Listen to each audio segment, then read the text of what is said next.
Did she consent or didn't she? That's what the Free State High Court will have to decide to determine whether Nandipha Magudumana may take her fight for freedom to the Supreme Court of Appeal. Magudumana's appeal application was heard today. In June, the court dismissed with costs her urgent court bid to have her arrest and legal proceedings against her set aside. eNCA Senior Reporter Silindelo Masikane brings us up to speed. Legal teams for Dr. Nandipha Magudumana and the state were back in the Free State High Court.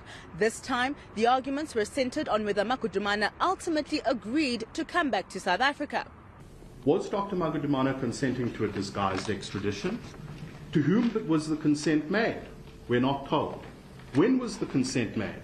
Was it after Home Affairs exercised the unlawful power under Section 41 of the Immigration Act to arrest her using a South African piece of legislation in a foreign country?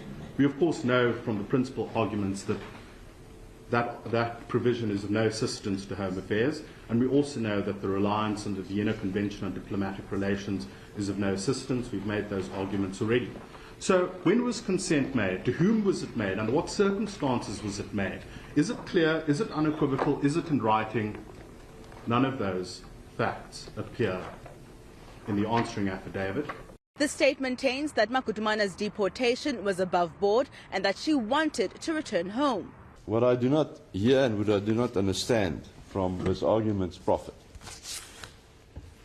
is why the applicant is said to have consented to an illegality. On what basis? She wanted to come home, she came home.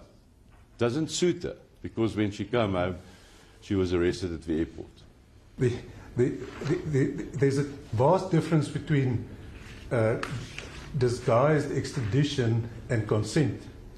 Judgment in Magudumana's appeal application will be handed down on the 18th of July. Silindelo Masikane, Bloemfontein in the Free State.